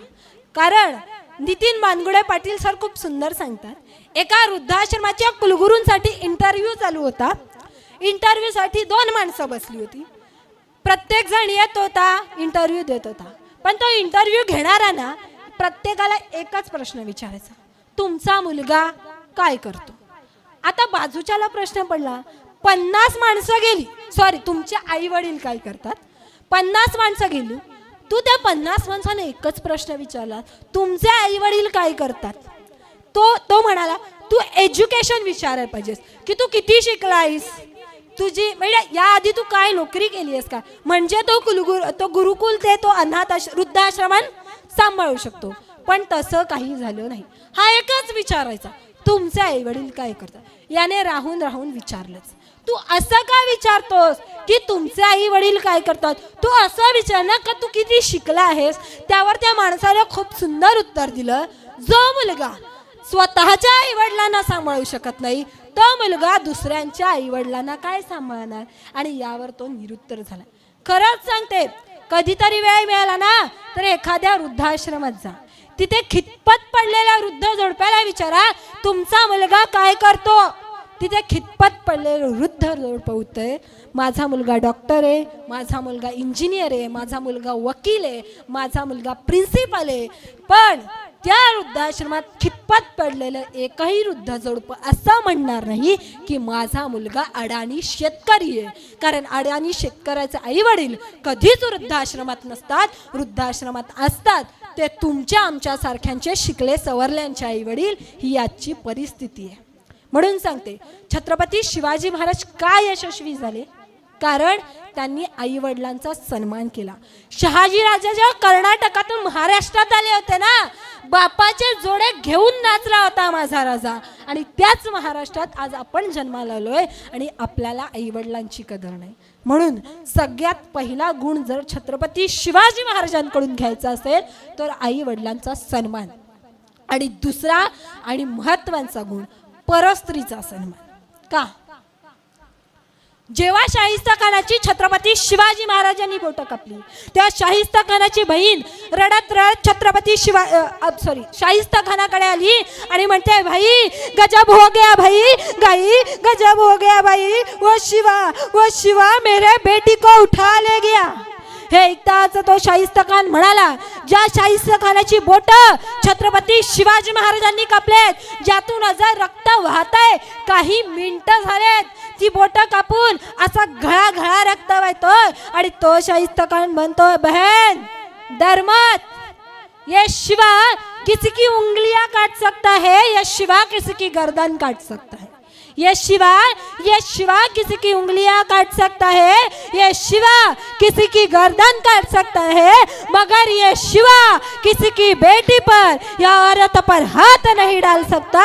हे विचार होते आपल्या राजांविषयी त्यांच्या शत्रूचे, कारण तेवढा आदर छत्रपती शिवाजी महाराजांनी स्त्रियांचा केला होता। हा आदर तुम्ही आम्ही आज करणं फार गरजेचं आहे। हे दादा मी हे सांगितलं, पण त्याहून महत्वाचं मी ताईंना सांगेन, हा दादा येईल मग मला वाचवेल, तो परगा येईल मग मला वाचवेल, असं सांगण्यापेक्षा तू स्वतःला वाचवायला खंबीर हो, कारण तू त्या जिजाऊंची लेक आहेस ज्यांनी हे हिंदवी स्वराज्य घडवलं। तू त्या तारा राणीची लेक आहेस की छत्रपती संभाजी महाराजांनंतर जेव्हा त्या औरंगजेबाला वाटलं की या स्वराज्यात कुणीच उरला नाही, तेव्हा महाराणी तारा राणी उभे राहिल्या व त्या औरंगजेबाला सलग 9 वर्ष टक्कर दिली व औरंगजेबाला दाखवून दिलं, मराठ्यांच्या पोरींना ज्या हाताने फुगड्या खेळता येतात ना, त्याच हाताने तलवारी सुद्धा चालवता येतात, त्याच जिजाऊंच्या त्याच तारा राणीच्या लेकी आहेत ना। म्हणून सांगते, तलवारीपेक्षा तीक्ष्ण या नजरेची धार आहे, तलवारीपेक्षा तीक्ष्ण या नजरेची धार आहे महाराष्ट्राची वाघीण तू, भवानीचा वार आहे, भगव्याची रक्षिणी तू, महाराष्ट्राची तू मेक आहे आणि दुबळी समजू नको स्वतःला, तू जिजाऊंची लेख आहे, दुबळी समजू नको स्वतःला, तू जिजाऊंची लेख आहे। म्हणून स्वतः खंबीर व्हायला शिका, ही सर्वात महत्वाची गोष्ट। आणि त्याहून महत्वाची गोष्ट की स्वतःला कधीच कमी लेखू नका, कारण आज तरुणांच्या आत्महत्येचं प्रमाण खूप जास्त वाढलं। व्याख्यान म्हणजे नुसतं व्याख्यान सांगून होत नाही, तर त्यातून समाज प्रबोधन करणं हे आमचं काम असतं। म्हणून आत्महत्या हा कशावरही पर्याय नाही हे सांगायला मला नक्की आवडेल, कारण सचिन तेंडुलकर सारखा षटकार लता दीदी मारू शकतात, लता दीदींसारखं गाणं अशोक सराफ म्हणू शकतात, अशोक सराफ सारखी ऍक्टिंग तुम्ही आम्ही करू शकतो। तुम्ही मला आता सांगितलं 2 तास बोल, मी 4 तास बोलेन, पण तुम्ही मला सांगितलं इथे डान्स आहे तर एखादा डान्स करून जा, माझ्यात शक्य नाही, कारण ती माझी कलाच नाही, ते माझ्यात गुणच नाही। हे ऍक्सेप्ट करायला शिका, कारण तुम्हाला 10वीला कमी मार्क पडले, 12वीला कमी मार्क पडलेत म्हणजे तुम्ही आयुष्यात काहीच होऊ शकत नाही असं तर काही नाही। तुम्ही अभ्यास करू नका ह्या मताची मी नाही, पण गुणपत्रिकेला आलेलं गुणवत्तेची सूज, मार्कांची सूज म्हणजे तुमची गुणवत्ता नसते। प्रत्येकामध्ये काहीतरी वेगळे गुण असतात, ते वेगळे गुण बघायला शिका, कारण जो सचिन तेंडुलकर 12वीला इंग्लिश विषयात नापास झाला होता, त्या सचिन तेंडुलकरचा धडा आज 12वीच्या पुस्तकात आहे। काळ बदलतो, पण काळासोबत संघर्ष करण्याची तुमची तयारी असली पाहिजे। तुम्ही म्हणता की म्हणजे विचार असतात मुलांचे की जास्त मार्क पडले म्हणजे जास्त पैशाची नोकरी मिळणार, जास्त पैशाची नोकरी मिळाली की मला मग मान सन्मान मिळणार, मान सन्मान मिळाला कमी सुखी होणार, पण असं काही नसतं। त्या विचारपायी तुमचं आयुष्य आज खर्ची घालवू नका। इतकं सुंदर आयुष्य ज्या आईवडिलांनी तुम्हाला दिलंय त्या आईवडिलांचा विचार करायला शिका, त्यांच्या जिवंतपणी त्यांच्या मुलाला त्यांच्या मुलीला त्यांना खांदायला द्यायला लागतो, हा विचार तुम्ही एकदा करून बघा, त्यांच्या काळजाला काय वाटत असेल हा विचार करा दादांनो। आत्महत्या हा कशावरच पर्याय नाही, प्रत्येक गोष्टीला 2 बाजू असतात, तुम्ही दुसऱ्या बाजूने बघायला शिक का. एक मुलगा ना अपंग होता. अपंग म्हणजे काय, त्याला उजवा हात नव्हता.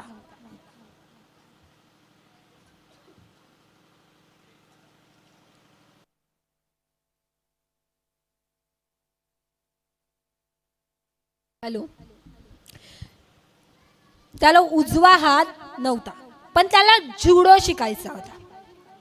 जुडो शिकायचा आहे तो अनेक कोचकडे गेला, पण अनेक कोचने त्याला नाकारलं. पण एका कोचने ठरवलं की या मुलाला मी जुडो शिकवणार. आणि झालं, जुडो शिकवला. एका स्पर्धेत त्याला उभं केलं.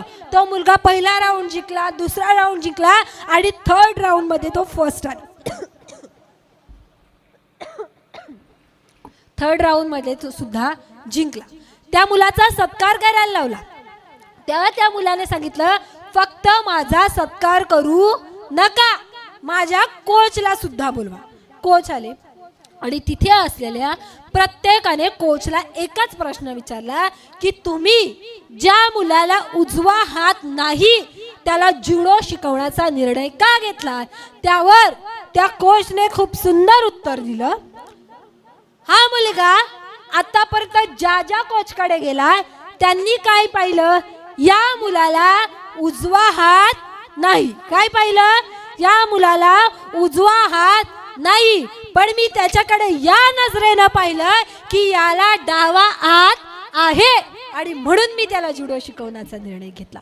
म्हणून सांगते, एक पर्याय नाही तर दुसऱ्या पर्यायाने यशस्वी व्हा, पण आत्महत्या हा पर्याय कधीच निवडू नका.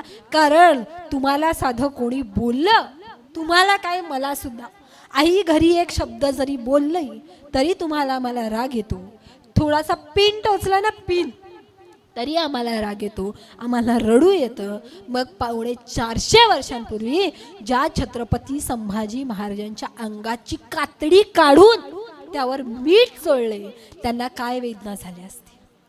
कालपासून बलिदान मास सुरू झालाय, म्हणजेच काल तिथीप्रमाणे कालच्या दिवशी छत्रपती संभाजी महाराजांना कैद केलं आणि बरोबर 40 दिवसानंतर त्यांच्या शरीराचे तुकडे तुकडे करून कोल्ह्या कुत्र्यांना खायला घातले.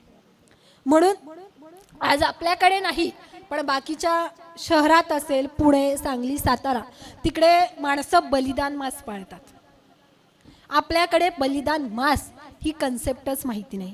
पण पहिल्यांदा आपण छत्रपती संभाजी महाराज समजून घेणं हे महत्वाचं आहे आणि मग बलिदान मास म्हणजे काय हे समजून घेणं महत्वाचं आहे.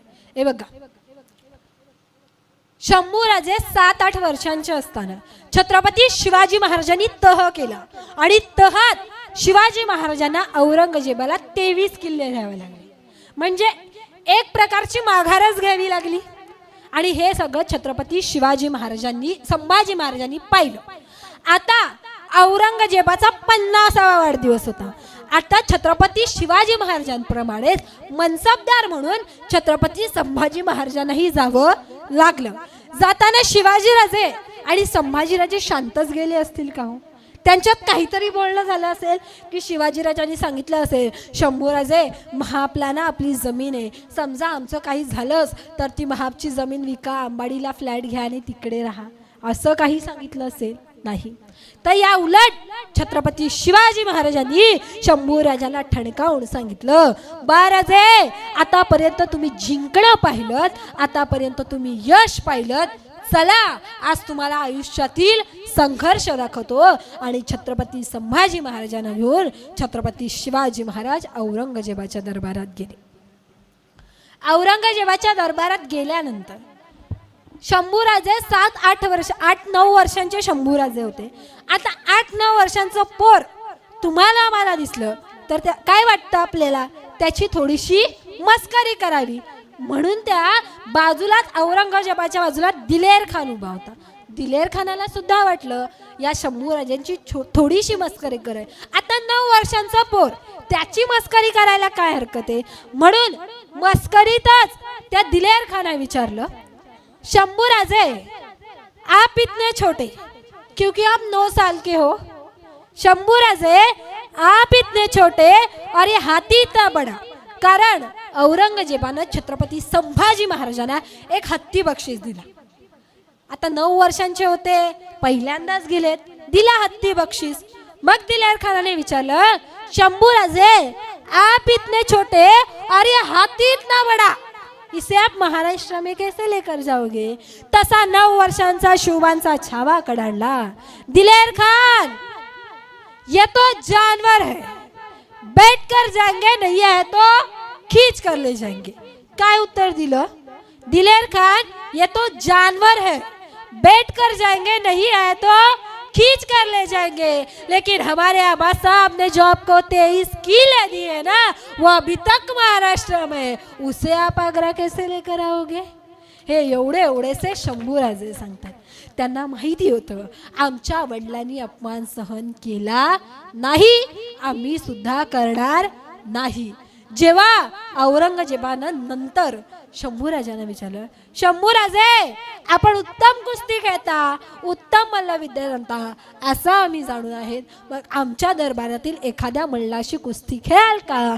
तसा 9 वर्षांचा शुभांचा छावा काढला. औरंगजेब, आम्ही फक्त आमच्या लायकीच्याच मल्लांशी कुस्ती खेळतो आणि तुझ्या दरबारात आमच्या लायकीचा एकही मल्ल नाही. हे महाराष्ट्राचं पाणी होतं आणि महाराष्ट्राचा स्वाभिमान वयाच्या 9व्या वर्षी त्या औरंगजेबाला छत्रपती संभाजी महाराजांनी दाखवला. त्यांना माहिती होतं आमच्या वडिलांनी अपमान सहन केला नाही, आम्ही सुद्धा करणार नाही. पण आजची परिस्थिती हीच झाली. काय? जेव्हा आमचा मुलगा सकाळी कॉलेजला जायला निघतो 7 वाजता, वडील काय सांगतात? बाळा, माणसानं व्यसन करायचं नाही, व्यसन वाईट गोष्ट आहे. सगळं अर्धा तास लेक्चर दिल्यानंतर त्याला कॉलेजला पाठवलं जातं. संध्याकाळचे 7 वाजता वडील कामावरून घरी आले की त्या मुलाला सांगतात, बाळा जा जरा हे सिगारेट पेटून आण.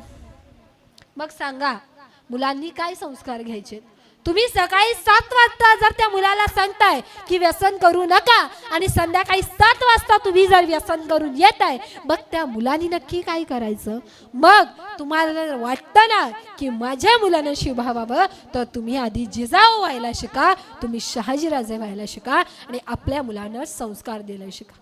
आता इथे असे किती आई वडील आहेत की ज्यांनी आपल्या मुलाच्या पहिल्या वाढदिवसाला एखाद्या छत्रपती शिवाजी महाराजांचं, संभाजी महाराजांचं पुस्तक आपल्या मुलाला दिलंय. पहिल्या वर्षी त्याला वाचता येत नाही, 2ऱ्या 3ऱ्या वर्षी 5 वर्षाचं असेल तेव्हा तरी सांगतोय की बाळा शिवाजी राजे नावाचे असे एक राजे होते, जशा तुम्ही गोष्टी सांगता की त्यांनी असं असं केलं, आज जी मी काही स्वाभिमानाने जगते ना त्या शिवाजी राजांमुळे, असं तुम्ही तुमच्या मुलाला सांगितलंय नाही. हे सांगायला शिका, तेव्हा छत्रपती शिवाजी महाराज घडतील. आणि दादांनो, आजकालची मुलं गाडी घेतात, वर गाडीवर लिहितात, बघतोस काय रागाने ओव्हरटेक केलाय वाघाने, आणि तोच वाघ ओव्हरटेक करताना काळाच्या पडद्याच्या आड जातो. तेव्हा त्याच्या म्हाताऱ्या आईवडिलांना, तरुण पत्नी विधवा होते तिला, लहान मुलाच्या डोक्यावरील बापाच्या प्रेमाचे छत्र हरवते, त्यांना कसं वाटत असेल ना, याचा विचार दादांनो कधीतरी करायला शिका. तुम्ही स्वतःला छावा म्हणता, पण छावा म्हणजे काय? ऐका आता, छावा म्हणजे काय? वयाच्या 2ऱ्या वर्षी आईच्या प्रेमाला मुकलं ते बाळ म्हणजे छावा. आईनंतर आजीच्या प्रेमाला मुकलं ते बाळ म्हणजे छावा. वडिलांच्या प्रेमाला मुकलं ते बाळ म्हणजे छावा. अखेर तो काळा दिवस उजाडला. तारखेनुसार 1 फेब्रुवारी आणि तिथूनुसार कालचा दिवस. तो काळा दिवस उजाडला. संभाजीराजे जेरबंद झाले.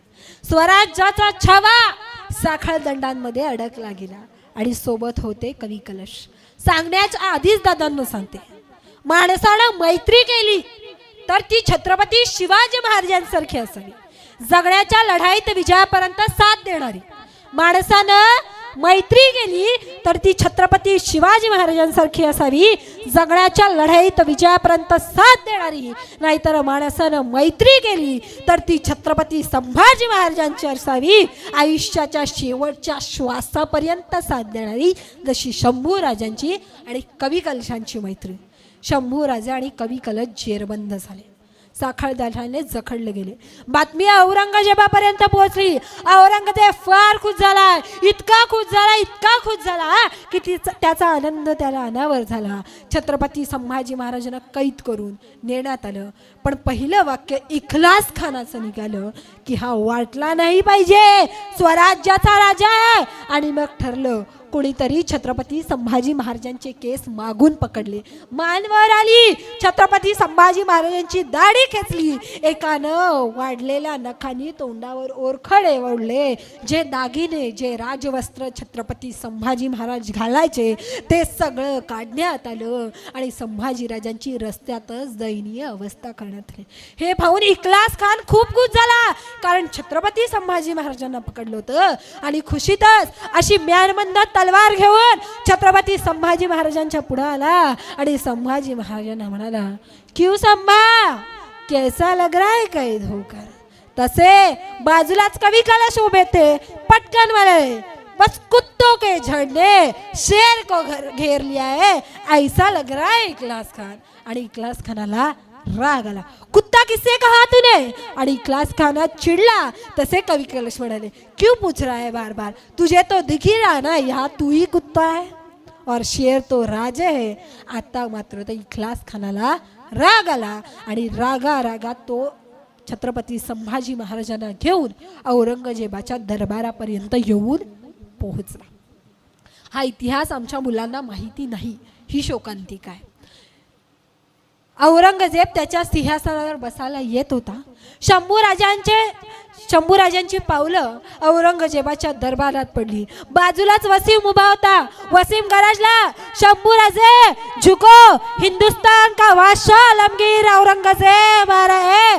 तसे कवी कलश म्हणाले, अरे हट, स्वराज्याचे छत्रपती आहेत ते, झुकेगा नाही झुकाएगा. आणि तसा वसीम पिसळला. त्याने साफ दिशे तलवार उघडली. चुप, एकदम चुप, याद रख कैद में है तू.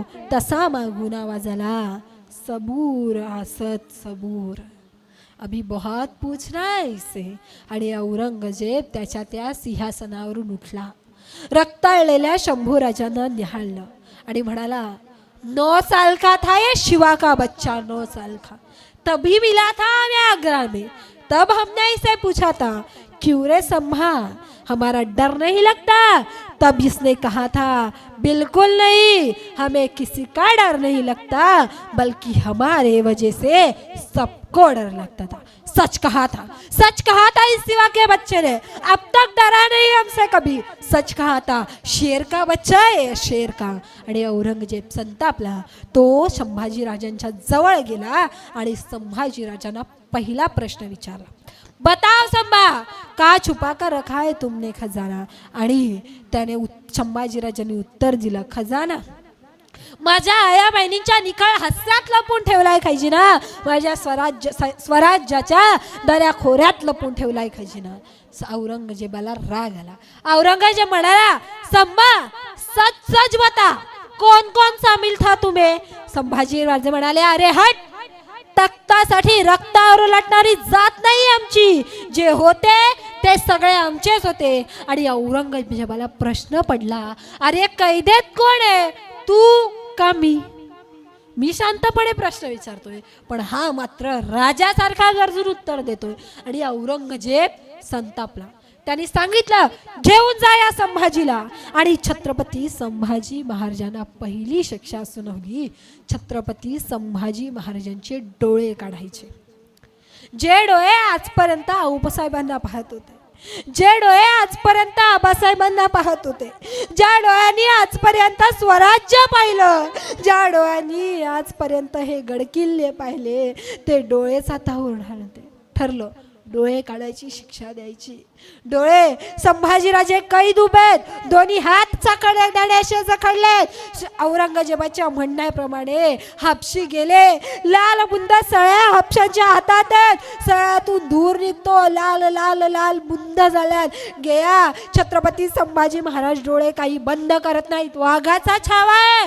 गेला सळ्या जवळ गेला, जवळ गेला, जवळ गेली.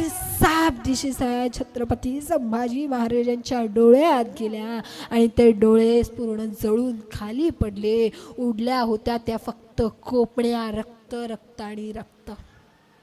ज्या डोळ्यांनी आजपर्यंत आऊसाहेबांना पाहिलं होतं आता ते डोळे उरले नाही. दुसरी शिक्षा सुनावण्यात आली. बहुत जुबान चलती है संभा की, जुबानी काढ दो.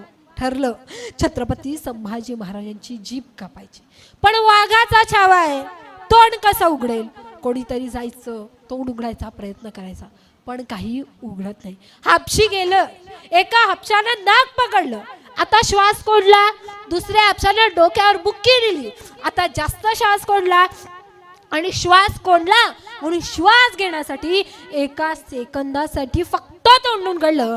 सेकंदासाठी तोंड उघडलं. साप दिशी चिमट्याने जीभ पकडली आणि साप दिशी वार केला. जी जीभ आजपर्यंत म्हणत आली हर हर महादेव, ती जीभ आता वळवळून खाली पडली होती. कोणीतरी यायचा, पायाची नखच खेचून न्यायचा. कोणीतरी यायचा, हाताची नख खेचून न्यायचा. कोणीतरी यायचा, गुडघ्याच्या वाट्या काढून न्यायचा. कोणीतरी यायचा, तो बोटा कापून न्यायचा. कोणीतरी यायचा, हाताने दाढी खेचून न्यायचा. कोणीतरी यायचा, जे वाटेल ते करायचा. आणि आज शेवटी एकदा ठरलं संभाजी महाराजांच्या अंगाची पूर्ण कातडी काढायची. ठरलेल्या दिवशी संभाजी महाराजांच्या अंगाची संपूर्ण कातडी काढली, त्यावर मीठ चोळले.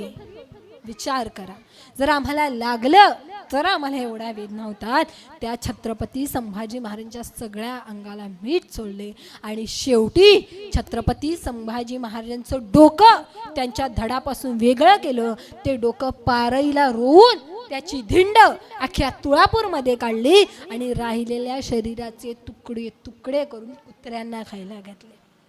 त्या छत्रपती शिवाजी महाराजांनी इतकं सगळं सहन केलं, शरीराचे तुकडे तुकडे करेपर्यंत सहन केलं. आणि आज जर कुणाला विचारलं ना तर छत्रपती संभाजी महाराज म्हणजे कोण, तर कोणीही उत्तर देतं छत्रपती संभाजी महाराज म्हणजे बैलवेडा आणि छत्रपती संभाजी महाराज म्हणजे रंगेल. जर बैलवेडा असते, जर रगेल असते तर शरीराचे तुकडे होईपर्यंत राहिले असते का? त्या औरंगजेबाला सामील होऊ शकले असते ना? झाले का? नाही. का? तर या स्वराज्यासाठी,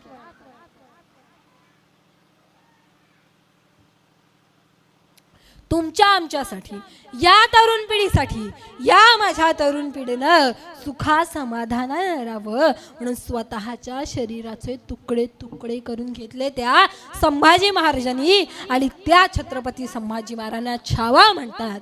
आणि आत्ताचा छावा, गाडी घेतो, वर गाडीवर लिहितो राजे छावा धर्मवीर जगदम, आणि त्याच गाड्या रात्री देशी भरला असतात. अरे आठवत आहे शिवाजी राजे, आठवत आहे शंभूराजे, ज्यांनी आपल्या रक्ताने अखंड हिंदुस्तान पावन केलाय. शेवटच्या श्वासापर्यंत फक्त स्वराज्यासाठी लढायचंय, खायची गोष्ट नाहीये. पण त्यांनी हे सगळं केलं. आणि आत्ताचा तुम्हीच नाही, मी सुद्धा, जरा काही आपल्याला काम नसलं की आपण मोबाईल लिहितो. पण खरं सांगते, बरं झालं आपण सगळे त्या काळी नव्हतो, नाहीतर स्वराज्य घडूच शकलं नसतं. का सांगू? कवी वैभव साळुंखे खूप सुंदर सांगतात, बरं झालं राजा व्हॉट्सअप नव्हतं त्या काळी. बरं झालं राजा व्हॉट्सअप नव्हतं त्या काळी. आम्ही कपाळ करंटे असतो त्या काळी तर बातच असती निराळी. शपथ घेऊन स्वराज्याची तुम्ही स्टेटस केलं असतं अपडेट, उद्या सकाळी रायरेश्वरी घेऊयात साऱ्यात भेट.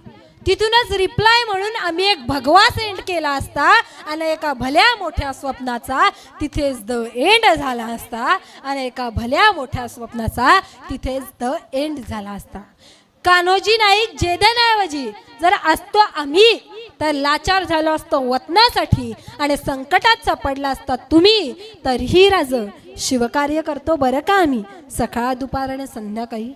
बाजी प्रभूंऐवजी जर आम्ही बसलो असतो खिंडीत तर गनिमी येईपर्यंत करत बसलो असतो चाट, आणि तुम्ही कधीच गाठू शकला नसतात विशालगडाची ती गाठ. म्हणून म्हणतो राज, बरं झालं व्हॉट्सअप नव्हतं त्या काळी. राज बहिर्जी नायकांऐवजी जर आम्ही असतो स्वराज्याचे हेर, राज बहिर्जी नायकांऐवजी जर आम्ही असतो स्वराज्याचे हेर तर गुप्त मसलितीचे स्क्रीनशॉट आम्ही केव्हाच केलं असतं शेअर. म्हणून म्हणतो राजा, बरं झालं व्हॉट्सअप नव्हतं त्या काळी, बरं झालं राजा आम्ही सगळे नव्हतो त्या काळी, नाहीतर हे स्वराज्य घडलंच नसतं.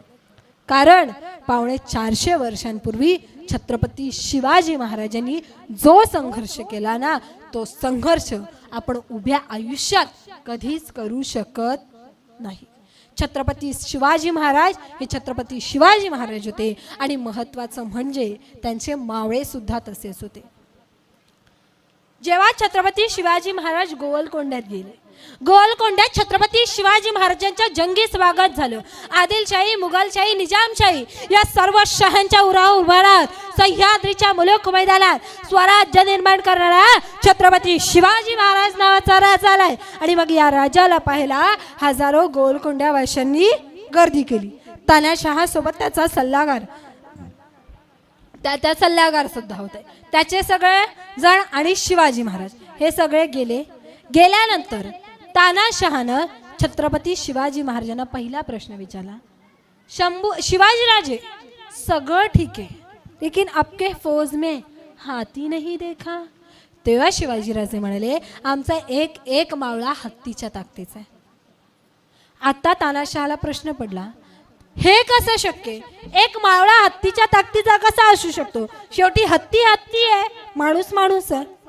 राजे म्हणाले, हो आमचा मावळा हत्तीच्या ताकदीचा आहे. आणि तानाशा म्हणाला, मग तुमचा मावळा लढेल का आमच्या हत्तीशी? राजे म्हणाले, का नाही. आणि ठरलं. तानाशाने महाराजांच्या यशाजी नावाच्या मावळ्याकडे बोट दाखवून सांगितलं, का हा मावळा लढेल माझ्या हत्तीशी? राजे म्हणले, लढणार. ठरलेल्या दिवशी झुंजा पाळण्यासाठी हजारो गोवलकोंड्यावाशांनी गर्दी केली. आता ठरलं. यसाजी कंक यसाजींनी महाराजांचं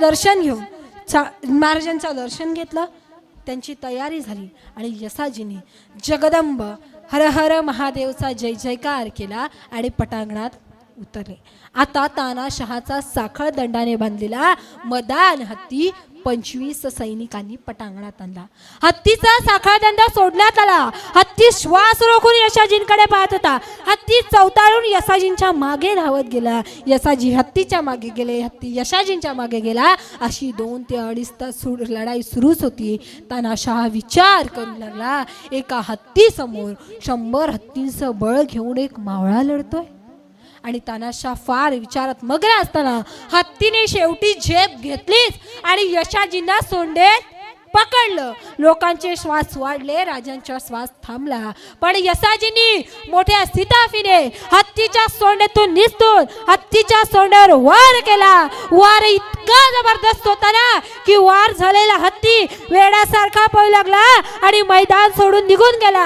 आणि सगळीकडे एकच नाव घुमू लागलं, यसाजी कंक, यसाजी कंक. सगळीकडे एकच नाव घुमू लागलं, यसाजी कंक, यसाजी कंक. यसाजी शांतपणे महाराजांच्या शामियानात गेले. महाराजांना मुजरा करत ते बाजूला उभे राहिले. तानाशहाने यशाजींवर बक्षिसांची खैरात करत म्हणाला, राजाजी हा यशाजी द्या, आम्हाला जे पाहिजे ते घ्या. राजांचं लक्ष गळ्यातील माळेकडे गेले. राजे म्हणाले, तानाशहा या माळ्यातील एक मणी गेला तर या माळेची शोभा जाईल. मग माझ्या स्वराज्यातील एक मावळा गेला ना तर माझ्या स्वराज्याची शोभा जाईल. यावर तानाशाह निरुत्तर झाला. तानाशाह म्हणाला, राजा एक विचारू का? राजे म्हणाले, विचार. तानाशाह पटकन विचारलं, राजा जेव्हा झुंज चालली होती तेव्हा तुमची नजर खाली का जात होती? तेव्हा राजे म्हणाले, तानाशाह करमणुकी पायी मावळी खर्च करण्याची सवय आम्हा मराठ्यांना नाही. तुमच्या इच्छा खातर यसाजींना पाठवलं खरं, पण यसाजी परत येईपर्यंत आमच्या जीवात जीव नव्हता, कारण आमचा जीव तर आमच्या यशाजीचाच होता. आता यावर तानाशाह निरुत्तर झाला. तानाशाह यसाजींना म्हणाला, यसाजी शेवटचा प्रश्न विचारतो, पण माझ्या एका प्रश्नाचं खरं खरं उत्तर द्यायचं. यसाजी म्हणाले, विचार. तानाशाहने विचारलं, यसाजी 2 ते 2.5 तास तू माझ्या हत्तीच्या मागे उभा होतास, मग तू माझ्या हत्तीच्या मागून वार का नाही केलास? त्यावर तानाशाह यसाजीने उत्तर दिलं, तानाशाह, आमच्या राजानं आम्हाला नुसतं लढायला नाही शिकवलं, तानाशाह आमच्या राजानं आम्हाला नुसतं झुंजायला नाही शिकवलं, तर तानाशाह आमच्या राजानं आम्हाला सर्वात मोठा नियम सांगितलाय, एक वेळ तलवारीवर मरण आलं तरी चालेल, पण शत्रूच्या छाताळावर वार करा, मागून नाही, कारण जे शत्रूच्या छाताळावर करतात ते मराठे असतात, होय ते मराठे असतात. आणि अशी रत्नासारखी माणसं छत्रपती शिवाजी महाराजांजवळ होती आणि म्हणून हे स्वराज्य घडलं. म्हणून दादांनो, बोलण्यासारखं खूप आहे, पण आता टाइम संपलेला आहे, म्हणून जाता जाता मी काय सांगते तेवढंच आहे का. मगाशी मी म्हटलं की आत्ताचा छावा गाडी घेतो वर गाडीवर लिहितो ते सगळं, तुम्ही छत्रपती शिवाजी महाराजांचं नाव गाडीवर लिहू नका असं माझं अजिबात म्हणणं नाही. लिहा, आपले राजे आहेत, पण ती गाडी कुठल्या चुकीच्या ठिकाणी लागणार नाही याची काळजी घ्यायला शिका. घरी जायला 2 मिनिटं उशीर झाला तरी चालेल, पण सावकाश जा, कारण घरी कोणीतरी तुमची आतुरतेने वाट पाहतंय हा विचार करायला शिका. जगायचं कसं शिवचरित्र शिकवतं, जगायचं कसं शिवचरित्र शिकवतं, आणि शौर्यानं लढायचं कसं हे शंभू चरित्र शिकवतं, शौर्याने लढायचं कसं हे शंभू चरित्र शिकवतं. आणि ताईंनो, मगाशी सांगितल्याप्रमाणे रात्री 7 वाजता पण तुम्ही बस स्टँडला असलात ना, तर तुमच्या वडिलांनी ठामपणे सांगितलं पाहिजे, माझी वाघिणी ती घरी येईलच, सुखरूप घरी येईल, हा विश्वास तुमच्या वडिलांचा तुमच्यावर असला पाहिजे. इतक्या तुम्ही सक्षम व्हा. आणि दादांनो, जाता जाता सांगेल, वयाच्या 16व्या वर्षी वयाच्या 17व्या वर्षी छत्रपती शिवाजी महाराजांनी तोरणा किल्ला स्वराज्यात घेतला आणि स्वराज्याचं तोरण मांडलं. या वयात आम्ही काय करतो, वयाच्या 18व्या वर्षी राजश्री शाहू महाराजांनी स्वराज्याचा राजदंड हातात घेतला आणि या वयात आम्ही काय करतो, वयाच्या 21व्या वर्षी महात्मा ज्योतिबा फुलेंनी पुण्यात पहिली शाळा काढली आणि या वयात आम्ही काय करतो, वयाच्या 28व्या वर्षी विश्वरत्न डॉक्टर बाबासाहेब आंबेडकरांनी भारताची राज्यघटना लिहिली आणि या वयात आम्ही काय करतो, अरे कर्नाटकातून जेव्हा शहाजीराजे महाराष्ट्रात आले ना, बापाचे जोडे घेऊन नाचला माझा राजा, आणि या वयात आम्ही काय करतो हा विचार करायला शिका. संकटाच्या काळात आपल्या राजांनी कधीच व्यसन केलं नाही, पण आत्याच्या राजांच्या स्वराज्यात मावळ्याला व्यसन केल्याशिवाय राहत नाही, ही सत्य परिस्थिती. दादाने व्यसन करू नका. आज तुम्ही खूप छान नियोजन केलं, हा मंडप, ही साऊंड सिस्टम, कॅमेरा, सगळंच. आता इकडे भाजीपाला कापण्याचं काम चालू होतं, म्हणजे तुमच्याकडे जेवण आहे, सगळ्या गोष्टी. पण खऱ्या अर्थानं तुमची शिवजयंती साजरी कधी होईल माहिती आहे, जेव्हा आज व्याख्यानाचा कार्यक्रम संपल्यानंतर इथून जाताना प्रत्येक तरुण आपल्या छातीवरती हात ठेवून सांगेल, गेले 1.25 तास मी ज्या छत्रपती शिवाजी महाराजांचा इतिहास ऐकला, त्या छत्रपती शिवाजी महाराजांनी उभ्या आयुष्यात सुपारीच्या खंडाचंही व्यसन केलं नाही, मी सुद्धा करणार नाही. ज्या छत्रपती संभाजी महाराजांचा इतिहास मी ऐकला, त्या छत्रपती संभाजी महाराजांनी परस्त्रीकडे कधीच वाकड्या नजरेने बघितले नाही, मी तोच स्त्रियांचा सन्मान करेन. दादांनो, दारू गुटखा तंबाखू खाऊन तुम्हाला मिळतं तरी काय, दारू गुटखा तंबाखू खाऊन तुम्हाला मिळतं तरी काय. रात्री अपरात्री 12 वाजता दिसली एखादी स्त्री आणि तिला समजला तुम्ही तुमची ताई, माई आणि माय, तर तुम्हीच असाल या जगातले खरे छत्रपती शिवराय, तर तुम्हीच असाल जगातले खरे छत्रपती शिवराय. इतकं जरी तुम्ही आजच्या व्याख्यानातून घेतलं तर तुमची शिवजयंती खऱ्या अर्थानं साजरी होईल. फार काही करण्याची गरज नाही. फक्त 450 वर्षांपूर्वी जो छत्रपती शिवाजी महाराजांनी आई वडिलांचा आदर केला, परस्त्रीचा आदर केला, तेवढा जरी तुम्ही आम्ही आज केला ना, तर कुठल्याही ताईसाठी मोर्चे काढावे लागणार नाहीत आणि कुठल्याही ताईसाठी कॅन्डल मार्च काढाव्या लागणार नाहीत. आणि फक्त तुम्हाला सांगून होणार नाही, तर ताईनं तुम्ही सुद्धा सक्षम व्हायला शिका, काहीतरी करायला शिका. आणि तेव्हा तुम्ही हा केलेला खर्च शिवजयंतीच्या दिवशी तुम्ही काय घेतलं यातून दिसतं की खरा सार्थकी लागला की नाही. बोलायचं खूप आहे, पण आता थांबावं लागेल. ज्या ईश्वरानं मला बोलण्याची वाणी दिली त्या ईश्वराचे मी आभार मानते. त्यानंतर वारकरी तत्वज्ञान विद्यापीठाचे कुलगुरू संस्थापक आणि माझे गुरुवर्य हरिभक्त पारायण डॉक्टर कैलास महाराज निचिते यांच्या चरणावर मी नतमस्तक होते. त्यांच्यामुळे आज मी बोलू शकले. तर आज जी इथे येऊ शकली नाही, परिस्थितीमुळे तिने मला कधी खेळणं नाही घेऊन दिलं, पण माझ्या हातात शिवचरित्र मात्र दिलं. आणि म्हणून मला देवयानी विलास घरत ते छत्रपती संभाजी महाराज सेवा समिती महाराष्ट्र राज्य युवा प्रवक्ती शिवव्याख्याती कुमारी देवयानी प्रशाली विलास घरत ही ओळख निर्माण करून दिली. ज्या आईनं, आता मामांनी मगाशी सांगितलंच पण सांगायचं तर, एक सरकारी घरकुल होतं. वडील गेल्यानंतर गरिबी होती, इतकी गरिबी होती की पावसात इतका जोराचा पाऊस चालू झाला, इतक्या जोराचा पाऊस चालू झाला की घराचा दरवाजा तुटला आणि तो उडून गेला. आम्ही घरात तिघीच होतो आणि आमच्या डोंगस्ते गावच्या स्मशानभूमीचा पत्रा उडून आमच्या घराजवळ आला. तो पत्रा माझ्या आईने त्या रात्री 12 वाजता घराला लावला. इतकी वाईट परिस्थिती असताना आज तिने जे काही मला घडवलं ते आज इथे येऊ शकली नाही, पण त्या आईचे मी आभार मानते. त्याच्यानंतर सार्वजनिक शिवजयंती उत्सव ग्रामस्थ मंडळ महाप यांनी मला बोलण्याची संधी दिली, यांचे आभार मानते.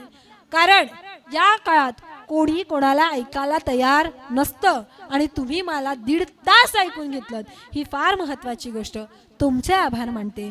त्याच्यानंतर मला तर आता आठवत पण नाही, म्हणजे भरपूर वर्ष, 7-8 वर्ष, 5-6 वर्ष झाले असतील, तेव्हा मी इकडे आलेली तुमच्या गावात.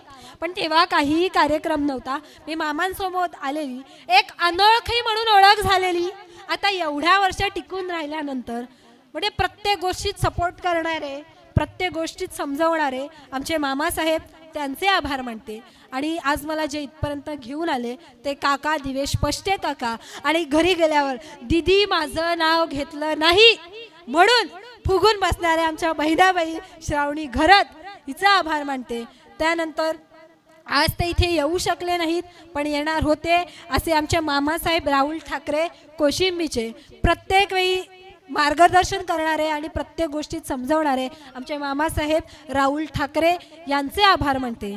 आणि असं म्हणतात ना की जेव्हा संपूर्ण जग थांबलं होतं, कोरोना थांबलं होतं ना, आम्ही सगळे घराची दारं लावून बसलो होतो, तेव्हा पंढरीचा विठ्ठल तर अवतरू शकला नाही, पण विटेवर हात ठेवून कट्यावर उभा असणाऱ्या विठ्ठलाच्या रूपात जे उभे राहिले ते आपले पोलीस साहेब. आणि सर, तुमचं नाव काही मला माहीत नाही, पण तुमचे सुद्धा आभार मानते, कारण तुम्ही आमचं रक्षण करता म्हणून आज आम्ही सुखाने जगू शकतो. त्यामुळे तुमचे आभार मानते. आणि चुकून कोणाचे आभार मानायचे राहिले असतील त्यांचे आभार मानते. लहानांपासून थोरांपर्यंतचे आभार मानते. आणि शेवटचे आणि महत्त्वाचे आभार ते म्हणजे माईक सिस्टमवाले दादा.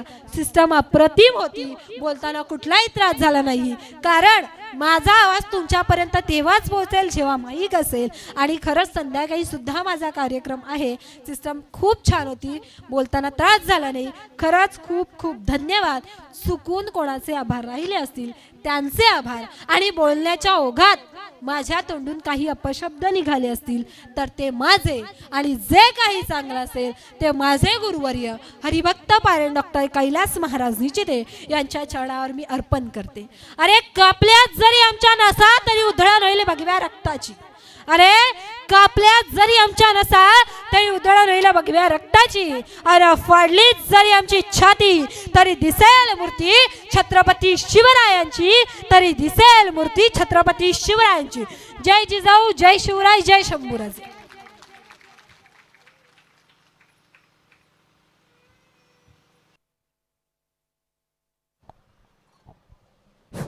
हॅलो, रोहिदास मते दादा व्यासपीठावर यायचं.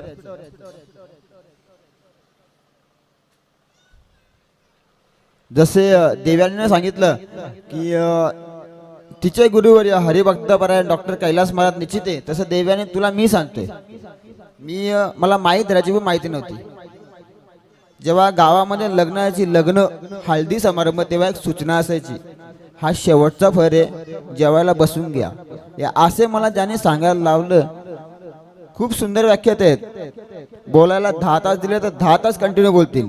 तिचं नाव आहे रोहिदास मते. यांच्याच घरी यांनी आज आपल्या हिंदुस्थानच्या अखंड आराध्य दैवत छत्रपती शिवाजी महाराज यांचं स्मारक त्यांनी बांधलंय. त्यांच्यासाठी एकदा जोरदार टाळ्या होऊ द्या. सकाळीच आम्ही सर्वजण त्या ठिकाणी जाऊन प्रथमतः तिथे पूजन केल्यानंतर इकडचा कार्यक्रम चालू केला. तर मी त्यांना यापुढील समालोचन मी सांगितलं की मला माईक पण पकडायची माहिती नव्हती. त्यांनी मला एकदा सांगितलं, अरे बाया जा 1-2 सूचना देऊन फक्त. मी गेलो, पण तिथून जी स्टेज जरी आतापर्यंत माझ्यामध्ये आहे त्याचं संपूर्ण श्रेय या व्यक्तीला आहे आणि मी यापुढे सूत्रसंचालन करण्याची जबाबदारी मी त्यांच्यावर देतो.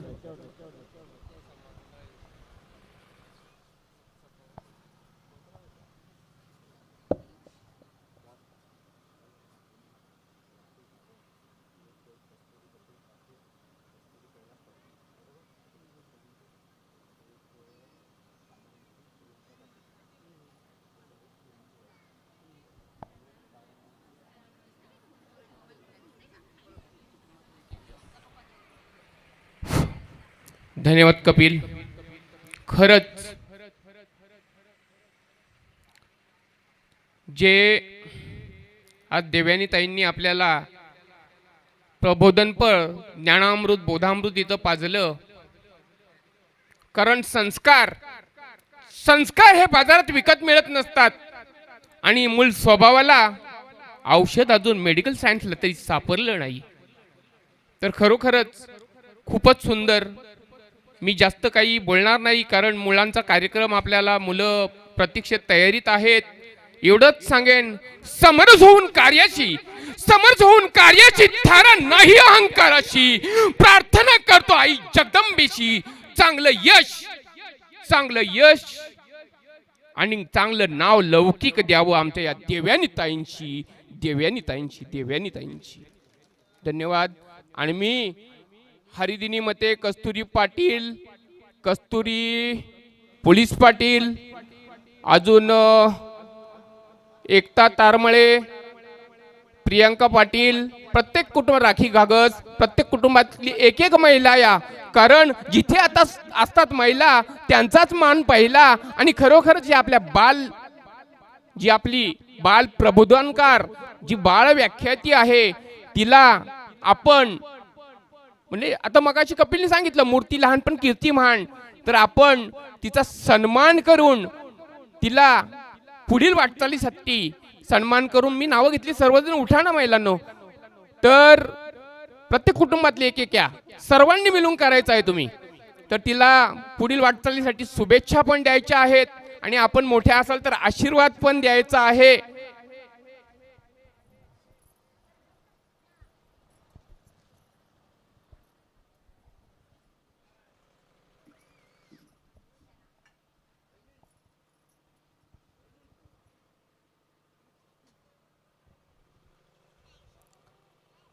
बालव्याख्याती देवयानीताई घरत यांचा ग्रामस्थ मंडळ महापच्या वतीनं शिवसन्मान होतोय. तरी सर्वांनी दोरानी टाळ्यांचा जयघोष करायचा आहे. छत्रपती शिवाजी महाराज की जय भवानी.